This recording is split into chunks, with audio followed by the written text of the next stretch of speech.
Ladies and gentlemen, please welcome to the stage Jen Goldberg.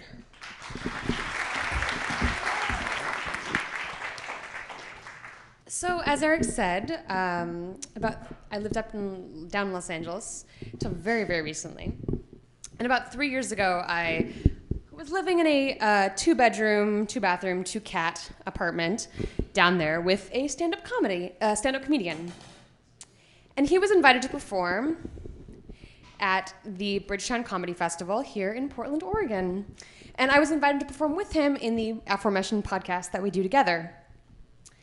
So he had come up here a bunch of times before for the festival the previous couple of years and kind of for shows otherwise, and had always come back with these raving tales about how amazing Portland is and how great the food is and the beer and the strip clubs.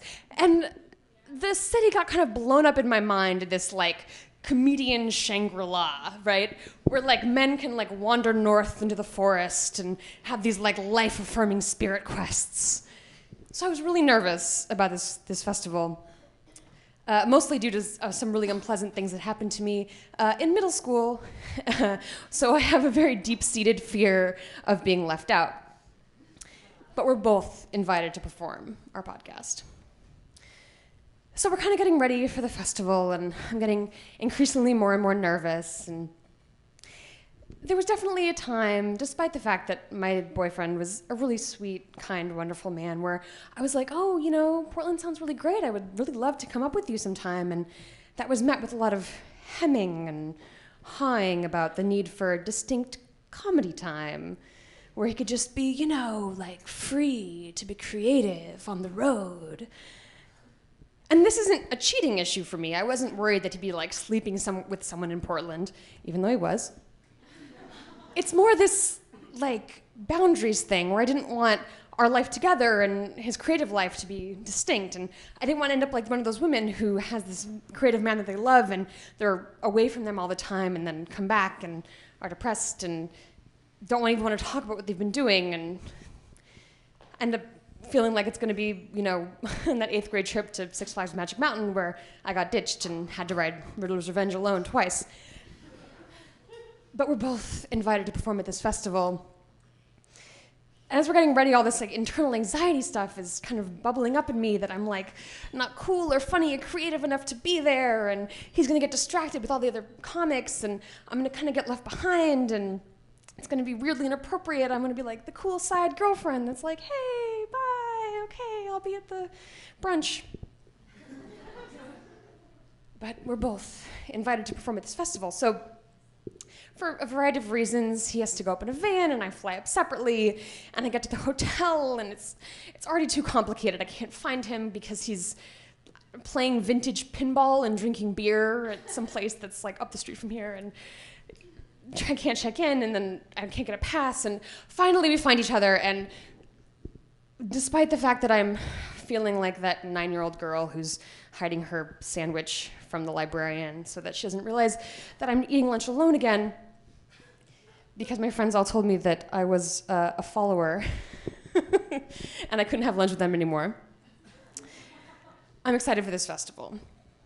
And we get together, and we go to the first couple of shows, and we do our podcast taping, and it is fucking amazing. This city is the best.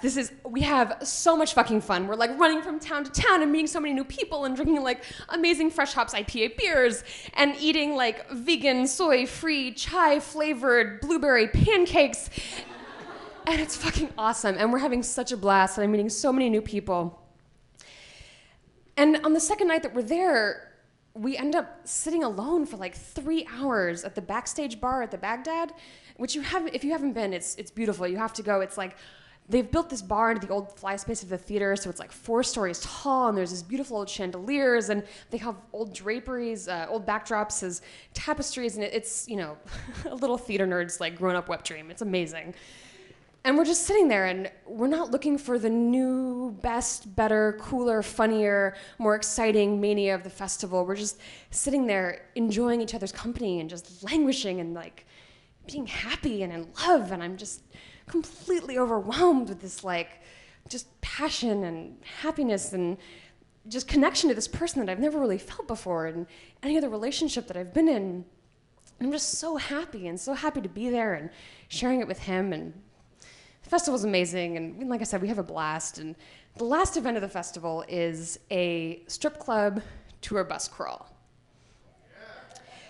So I'm pretty excited, as it sounds like many of you know, Portland is known for having more strip clubs per capita than anywhere else in the country. There's apparently, like I said, more than anywhere else, and they're all full nude, full bar, as opposed to like, I don't know, the prude ones in Las Vegas or LA, where if you drink, the girls can't be naked, or if the girls are naked, you can't actually have alcohol. You just have to like, I don't know, sip Diet Cokes and awkwardly nudge your friends. And I'm kind of like not so secretly half gay, so I've always kind of wanted to kind of go on this experience and, see naked women from kind of a safe distance. And so I'm really, really pumped for this, like to round out our weekend with this like really exciting strip club bus crawl. So Sunday afternoon at noon, 30 screaming, hungover. Some of the dudes are still tripping on mushrooms. Some of them are still on acid. Like, people have been doing lines of cocaine up until like about 5 minutes before we get on the bus. They're all screaming. These like crazy comedians. We all pile onto like a big yellow school bus and set out into Portland, Oregon. And we ended up going to about 5 or 6 different places. It's amazing. Everyone's really, really happy. And one of them is like the Acropolis, where they have like Zagat-rated steaks.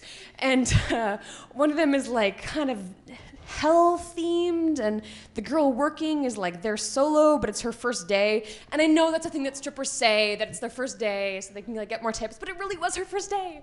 And she was like really nervous. We were all kind of cheering her on. And the first place that we get is this place called Sassy's. And okay, great. Excellent. We walk into the first place, and I'm just kind of replaying the whole weekend for, in my head, and I'm really excited to be there. And the most beautiful girl that I've ever seen in the goddamn world is completely naked, upside down on the top of the pole. And she's got like the long black hair and the blunt bangs and like, chunky glasses, and she has a fucking J.R.R. Tolkien monogram tattoo on her wrist. And I go into like full-on Stendhal syndrome, which is this psychological disorder where if you see a piece of art that's so beautiful, it like kind of breaks your brain. So I'm like dumb and dizzy and like my mouth's agape. And the only thing I can do to process this is like start drinking incredibly heavily at noon on a Sunday after this whole weekend.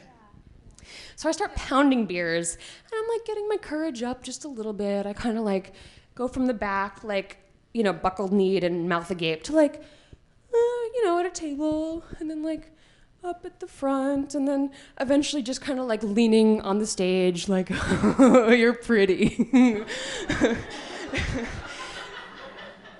And the girls are kind of like chatting with me, and by the time we get to like the 3rd or 4th place, I'm kind of completely wasted and just getting like rowdy as hell with all the girls and like making out, and like we're having a great time. And at one point I like show my tits to the rest of the comedians, which is awesome and hilarious, and it really ingratiated me with those guys. Like, they were way nicer to me from then on out. And the last place that we go is particularly well known for being lax about the no touching rule. Like, a friend later told us that he had been there and 2 of his non-stripper girlfriends had ended up having oral sex on stage. So I am particularly excited about going to this place. And we get there and like we walk in, and it's, at that point, the name of the place? Oh, it's called Casa Diablo. The place is awesome. Went there recently and definitely had some tongue on my vagina. It was awesome. But this is the past. So anyway, so we get there, and by this point, everyone's like whipped up into this like crazy bacchanalic kind of fucking frenzy, right? Like, everyone's drunk and like excited from the weekend, and I'm so happy and like so happy to be there, and I've been like accepted by all these people, and it's awesome. And we're there, and I'm like right up at the front, and like just I'm chatting with the girls, and she like tells me her real name, but like her real name, and like one of our dudes is like playing chess with a naked girl, and there's like a full-on vegan buffet, and they're like chucking food. It's amazing. And at one point I get this girl's kind of like head under my skirt, and she's doing this like motorboat move up on my tights, and I look to my left, and there's my boyfriend, And he's got this big dopey grin on his face. And I looked into his eyes and we kind of like locked eyes and I'm like, oh, I want to spend the rest of my life with him. So we get back on the bus and I was like, you should propose to me right now. And he looks at me like, whoa? And I lean over to a friend of ours and I'm like, hey, we just met at this festival, but I want you to be the first person to know we're getting married. He hasn't proposed to me at this point, but my friend gets really excited and he's like, yeah, fucking do it. So like words like echoing through the bus. Everyone's like, dude, Paul and Jen are getting engaged on the motherfucking strip club tour bus. And everyone's like cheering and chanting and like super excited, like, do it, fucking get engaged. And he wouldn't do it. He wouldn't propose to me because, quote, I don't want this to be the story of how we got engaged. But he never did anything else. We got back to LA and he started telling people that we were getting married. So he never actually proposed. So this is totally the fucking story of how we got engaged. Thank you.